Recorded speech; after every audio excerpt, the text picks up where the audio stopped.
Well, hello everybody. I hope you're enjoying a spectacular weekend of wonderful, crisp, clean, cool October weather with a nice warm sun, as is the weather behind me, and I'm going to go out and enjoy it after making this video. But this episode will be the third installment of the series that I've nicknamed Mass Emasculation, for reasons that I think are self-explanatory from the previous two episodes. In this third installment, I'm going to read to you an article from the Washington Post. I'm going to read it to you because there's a paywall around the article, so most of you won't be able to access it. I'm able to access it because my brother has a subscription to the Washington Post. I'm going to read it to you and link the article at the bottom of the video. And by the way, I'm allowed to read it to you. I Googled this last night, whether I'm allowed to read without violating copyright laws an article from the news, and you're able to as long as you link the article and at the bottom of the video, as I plan to do.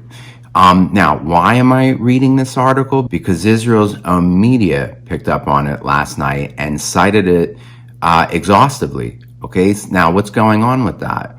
Well, let me explain this to you. Most of what I share with you, I get from Israeli sources, their media, which has insights and reporting that usually far exceeds anything you'll read outside of Israel. The problem is that Israel's media has to go through a military censor. This is even true in times of peace. Imagine it's all the more so during times of war like what we're going through right now. So all of Israel's articles and television news is under the watchful eye of a military censor. Now, to my shock, even with that censorship, much comes out in the media that far exceeds anything that you'd get in the English-speaking media regarding the war or Israel. It's surprising how much that censor allows to be published. But occasionally, Israel's media has to cite foreign sources because certain things in that foreign sourced article would not meet the watchful eye or the cut. Let's say it wouldn't make the cut of the censor. Here's an example of an article that Israel's media has picked up on. They evidently put stock in it because, like I said, they cited it exhaustively, and therefore I felt, gee, I should take it seriously, and I'm going to read it to you. And I'll link the article below the video so that you can pursue it on your own as follow-up. So I'm going to read it to you, and then after I read it to you, I'm going to share some thoughts and try to connect the dots between what this article says and things that I said in the previous two episodes, okay? So bear with me and forgive me. I'm not going to look at you. I'm not going to look at the camera. I got to look down here at the article. So here we go. The name of the article is Mossad's pager operation inside Israel's penetration of Hezbollah. In the initial sales pitch to Hezbollah 2 years ago, the new line of Apollo pagers seemed precisely suited to the needs of a militia group with a sprawling network of fighters and a hard-earned reputation for paranoia. The AR-924 pager was slightly bulky but rugged, built to survive battlefield conditions. It boasted a waterproof Taiwanese design and an oversized battery that could operate for months without charging. Best of all, there was no risk that the pagers could ever be tracked by Israel's intelligence services. Hezbollah's leaders were so impressed that they bought 5,000 of them and began handing them out to mid-level fighters and support personnel in February. None of the users suspected they were wearing an ingeniously crafted Israeli bomb. And even after thousands of the devices exploded in Lebanon and Syria, few appreciated the pager's most sinister feature, a two-step de-encryption procedure that ensured most users would be holding the pager with both hands when it detonated. As many as 3,000 Hezbollah officers and members, most of them rear echelon figures, were killed or maimed, along with an unknown number of civilians, according to Israeli, U.S., and Middle Eastern officials. when Israel's Mossad intelligence service triggered the devices remotely on September 17. As an act of spycraft, it is without parallel, one of the most successful and inventive penetrations of an enemy by an intelligence service in recent history. But key details of the operation, including how it was planned and carried out, and the controversy it engendered within Israel's security establishment and among allies, are only now coming to light. This account, including numerous new details about the operation, was pieced together from interviews with Israeli, Arab, and U.S. security officials, politicians, and diplomats briefed on the events, as well as Lebanese officials and people close to Hezbollah. They spoke on the condition of anonymity to discuss sensitive intelligence. They described a years-long plan that originated at Mossad headquarters in Tel Aviv and ultimately involved a cast of operatives and unwitting accomplices in multiple countries. The Washington Post account reveals how the attack not only devastated Hezbollah's leadership ranks, but also emboldened Israel to target and kill Hezbollah's top leader, Hassan Nasrallah, raising the risk of a wider Middle East war. Iran launched about 180 missiles against Israel on Tuesday in retaliation for Israeli attacks on Hezbollah's leadership and warned of harsher consequences if the conflict escalates. The resistance in the region will not back down, even with the killing of its leaders, Iranian Supreme Leader Ali Khamenei said during a Friday sermon in Tehran. But in Israel, the strike convinced the country's political leaders that Hezbollah could be put on the ropes, susceptible to a systematic dismantling using airstrikes and eventually a ground invasion. Yet, while marveling at the plot's success, some officials continue to worry about the broader ripples of the strike and a conflict that continues to spiral. One Israeli political official, referring to the pager plot, summed up the anxieties in a quip at a meeting with Mossad officials. "We cannot make a strategic decision, such as an escalation in Lebanon, while counting on a toy," the official said. The idea for the pager operation originated in 2022, according to the Israeli, Middle Eastern, and U.S. officials familiar with the events. Parts of the plan began falling into place more than a year before Hamas's October 7 attack that put the region on a path to war. It was a time of relative quiet on Israel's war-scarred northern border with Lebanon. Among the half-dozen Iranian-backed militia groups with weapons aimed at Israel, Hezbollah is by far the strongest. Israeli officials had watched with increasing anxiety as the Lebanese group added new weapons to an arsenal already capable of striking Israeli cities with tens of thousands of precision-guided missiles. Mossad, the Israeli intelligence service responsible for combating foreign threats to the Jewish state, had worked for years to penetrate the group with electronic monitoring and human informants. Over time, Hezbollah leaders learned to worry about the group's vulnerability to Israeli surveillance and hacking. Fearing that even ordinary cell phones could be turned into Israeli-controlled eavesdropping and tracking devices, thus was born the idea of creating a kind of communications Trojan horse, the official said. Hezbollah was looking for hack-proof electronic networks for relaying messages, and Mossad came up with a pair of ruses that would lead the militia group to purchase devices that seemed perfect for the job, equipment that Mossad designed and had assembled in Israel. The first part of the plan, booby-trapped walkie-talkies, began being inserted into Lebanon by Mossad nearly a decade ago in 2015. The mobile two-way radios contained oversized battery packs, a hidden explosive, and a transmission system that gave Israel complete access to Hezbollah communications. For 9 years, the Israelis contented themselves with eavesdropping on Hezbollah, the official said, while reserving the option to turn the walkie-talkies into bombs in a future crisis. But then came a new opportunity and a glitzy new product, a small pager equipped with a powerful explosive.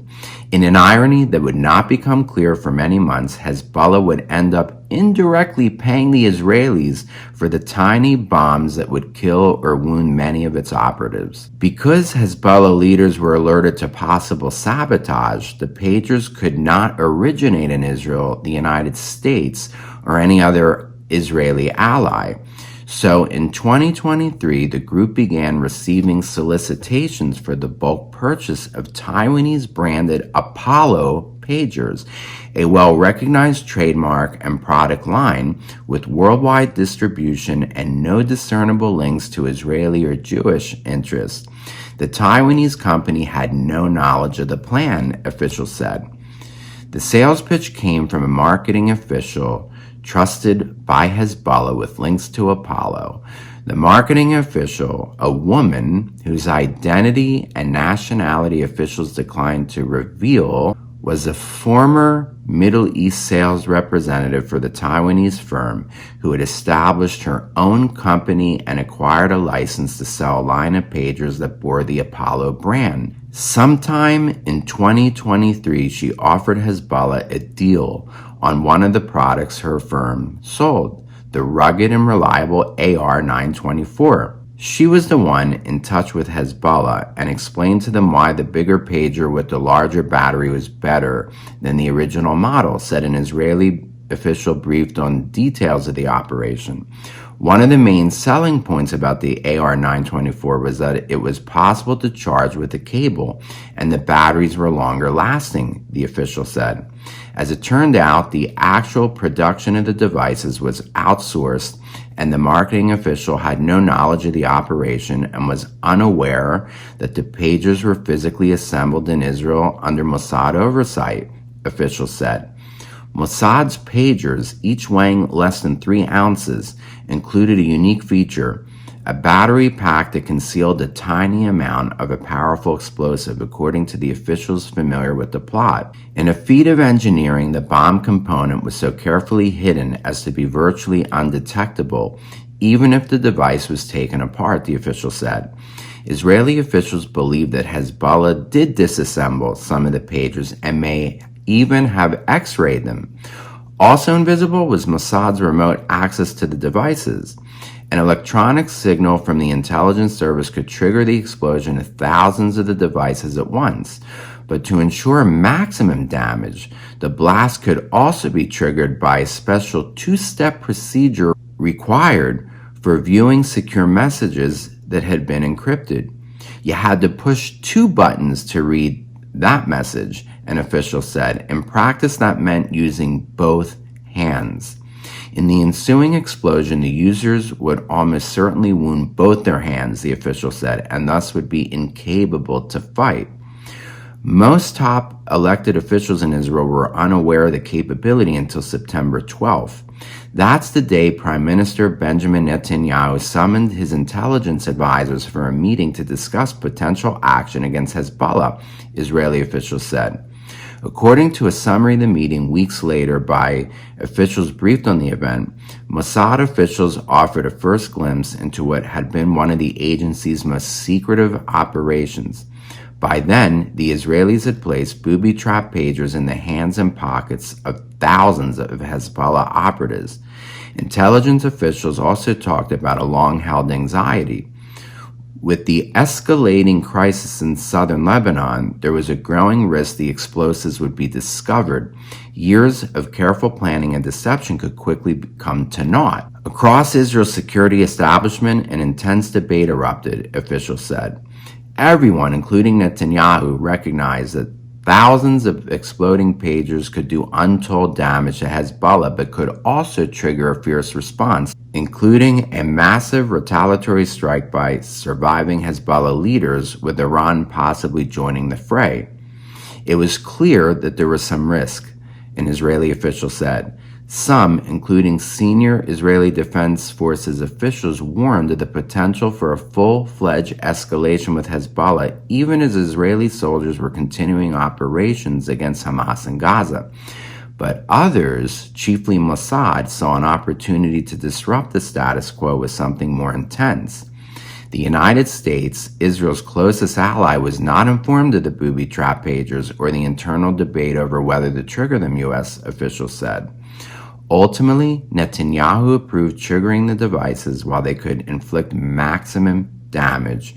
Over the following week, Mossad began preparations for detonating both the pagers and walkie-talkies already in circulation.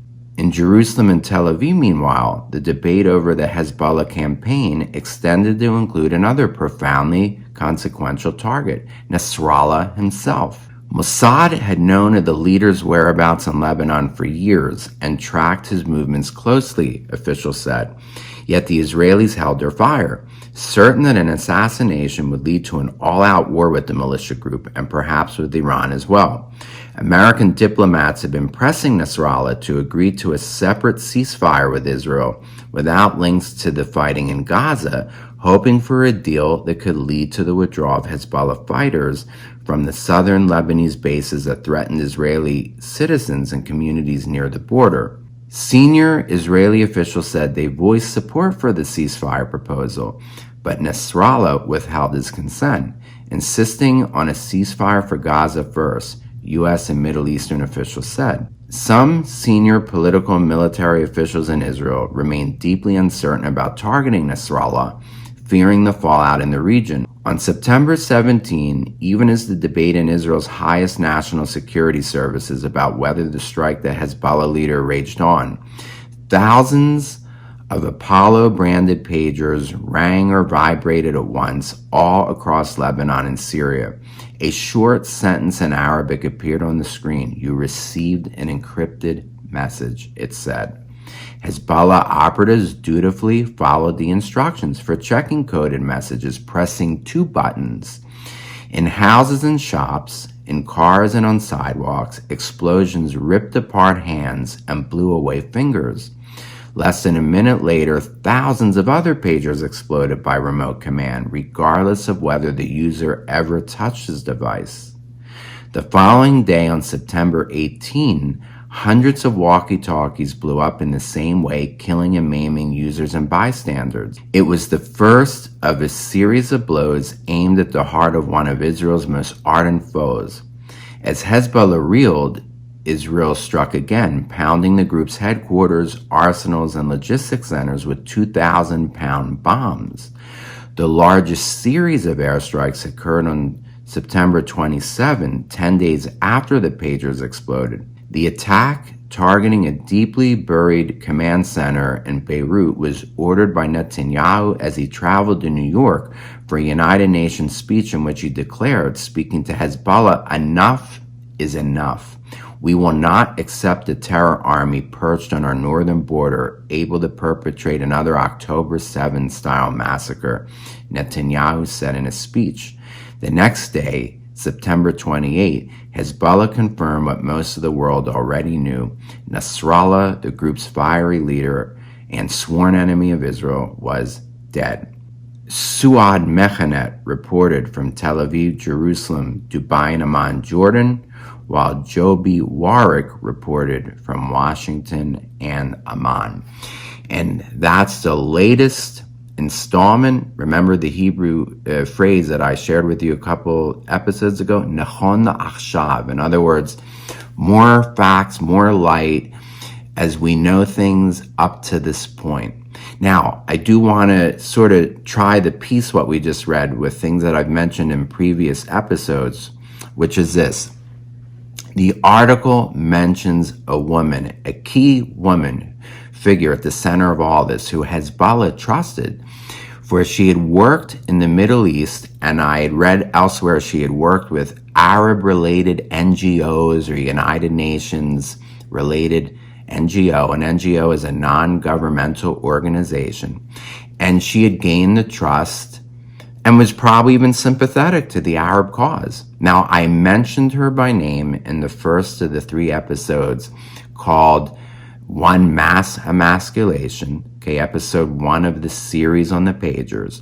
She's a Sicilian Italian national who lived in Hungary, and she set up this company, and unbeknownst to her, she outsourced the work of what Hezbollah ordered from her to shadow companies set up by Israel throughout Europe already 15 years ago. And again, these are things I've mentioned in the 2 previous volumes of this series. And unbeknownst to her, she contracted Israeli shadow or front companies to manufacture this on her behalf, manufacture the pagers on her behalf. This article says that they were manufactured within Israel itself. Okay, so that's something new that we learn in the process. Not manufactured in Europe through those shadow companies, but through those shadow companies, the order placed to Israel's Mossad in Israel proper, and then somehow these pagers manufactured in Israel proper being disseminated to Hezbollah via those same shadow companies that I mentioned, set up in Europe 15 years ago. So she's not mentioned by name in this article. I do mention her by name in the first episode, and somebody had wrote in the comments section, Steve, why are you outing this person? You may be endangering her life. Well, I'm not the first that outed her. I only picked up on her identity and her picture, which I shared in the first of the 3 episodes through other media sources. In other words, it was already in the public domain, and and I wasn't initiating anything that would endanger her life. But from this article, we learned that she was totally an unwitting character in all this. She wasn't consciously working on behalf of Israel's Mossad. But of course, her life is now in danger, and she's been taken in under the protection of Hungary's intelligence services or secret service. An Italian national who lived in Budapest, and when the pager explosions happened, she left her apartment with such haste that she didn't even bother to close the door. Her neighbors found her apartment abandoned with the door still ajar. That's how quickly she got out of Dodge. So that's one thing that we are piecing together with this article. For some reason, the article chose not to mention her by name, but it's obvious that that's who they're referring to in this article. I mentioned the female Mossad agent in the last episode. I also mentioned her in an interview that I just did with Pastor Brett Matter of Athey Creek. Okay, so she's not mentioned here in the story, but she's been mentioned elsewhere. So again, I'm piecing her into the story. She played a key role in the technology, not yet 30 years of age, still in her 20s. She played a key role in coming up with the technology that was placed in these pagers, and did such an incredible job that in causing this to be so small and so well planted within the pagers that Hezbollah didn't even detect them in those pagers that they did X-ray as part of their standard X-raying procedures of all deliveries that organization takes for their consumption and use on the battlefield. So don't forget her, the Mossad agent, still in her 20s.